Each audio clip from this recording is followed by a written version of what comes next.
For today's video, ituturo ko po sa inyo kung paano mag-install ng ceiling fan. So kaya ko po kino-close up ang TV na ito dahil malapit po dyan yung unang ceiling fan na aking ikakabit.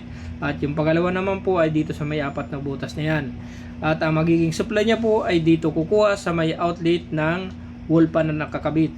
Panoorin nyo po ang video po na ito. Baka sakali po na makatulong po sa inyo kung sakali man po kayo ay mag-install ng ceiling fan or wall fan.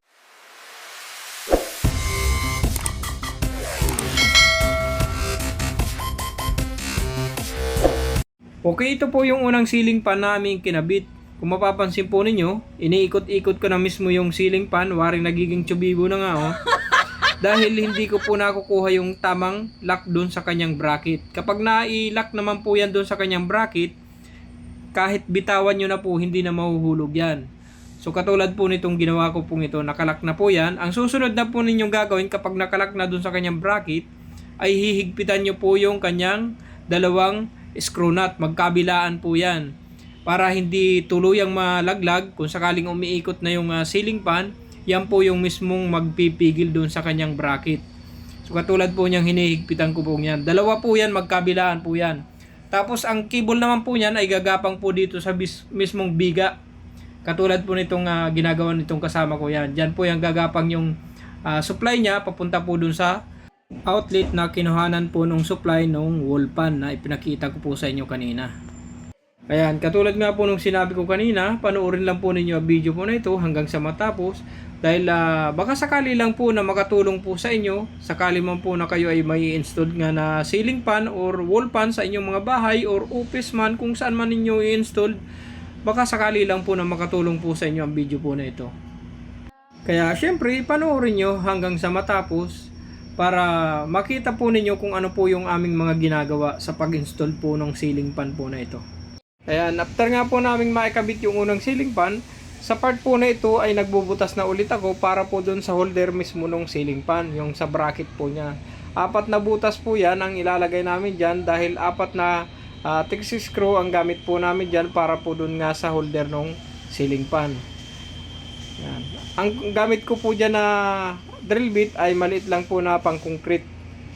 Number 14 lang po yun. At siya nga pala guys, pasensya na kayo sa medyo crowded at maingay na lugar. Unang-una, syempre school po itong aming pinagagawaan. At pangalawa, yung tunog po nung drill na ginagamit namin ay sadyang maingay po talaga. Kaya medyo hininaan ko na lang po yung sounds po nito sa pag-record po nito para hindi po masyadong masakit sa pagkinig po ninyo sa tenga po ninyo. At sa part po na ito, maidagdag ko na nga po pala, wag na lang po ninyong gagayahin katulad po nitong ginawa ko na wala po akong suot na goggles. So overhead po itong ginagawa ko, dapat ay may suot po akong goggles. So kaya pasintabi na lang po, wag na lang po ninyong gagayahin itong aking ginawa na hindi po pag nagsuot ng goggles. Kaya kung kayo man po ay gagawa, lalo't overhead po yung inyong gagawin, magbabari na mo po kayo or mag-grinder, huwag po ninyong kakalimutan huwag magsuot ng goggles. For safety po yan, para sa inyo pong kaligtasan po yan, para hindi po kayo mapuwing kung ano man ang inyong ginagawa, kung nagbabari na nga po kayo or nag-grinder. So kaya huwag na lang po ninyong gayahin itong katulad po nitong ginawa ko, wala po akong nasuot na goggles. Sa kakamadali ko po nung time na pumunta po ako dyan sa school na yan na aming paggagawan, kaya nakalimutan ko po yung goggles na dalhin. So ito na po yung unang in-install namin at ito naman po yung pangalawa na aking ginagawa.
Ayan, sa part naman na ito ay nilalagay ko na po yung mismong ceiling fan dahil na-fix ko na po yung kanyang bracket dun sa biga na pinagkapitan namin.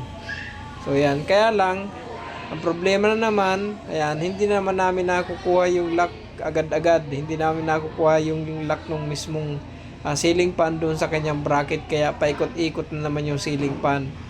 Kaya lang, nung time na nakuha na namin yung lock nung ceiling fan doon sa kanyang bracket, ay nahulog naman yung screw nut niya doon sa ilisi. Kaya ayan, kung papansin po ninyo, tatanggalin ko po yung ulit yung ceiling fan na yan, kasi hindi namin makuha yung mismong screw nut yan. Iniikot-ikot nung kasama ko yung ilisi para mahulog sana yung screw nut, kaso hindi nga mahulog. Kaya yan, tinanggal ko ulit para makuha yung kanyang screw nut doon sa loob ng ilisi na napaghulugan niya.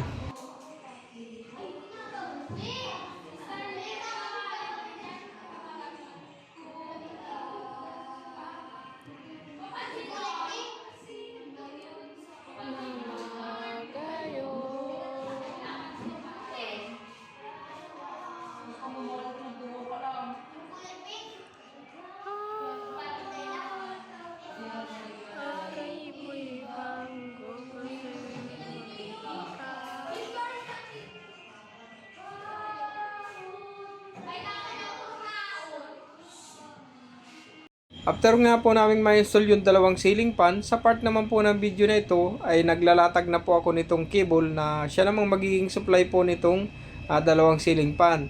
So ang ginamit po namin dyan na cable ay flat cord at ang size po niyan ay 3.5 THN po yan na stranded.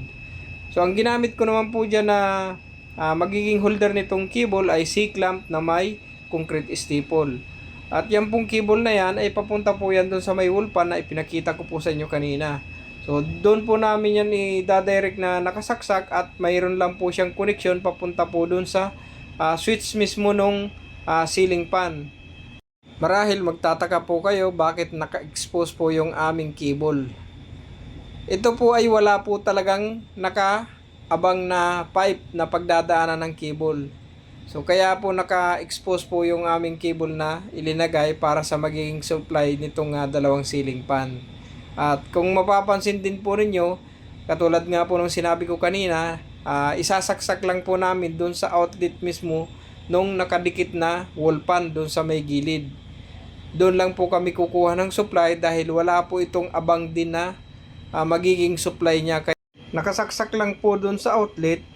At gagawan po namin ng connection papunta po doon sa switch para magkaroon po ng supply yung switch na siya namang magbibigay ng power kapag mag-on doon sa switch para doon sa dalawang ceiling fan. Marahil magtatanong po kayo kung bakit doon po kami kukuha ng magiging supply nitong dalawang ceiling fan dito po sa outlet na may nakatap na wall pan. So, dyan po namin naisipan itap yung magiging supply niya dahil for safety purposes na lang din po, mataas po yung lugar na yan. Hindi po basta-basta maabot ng mga estudyante.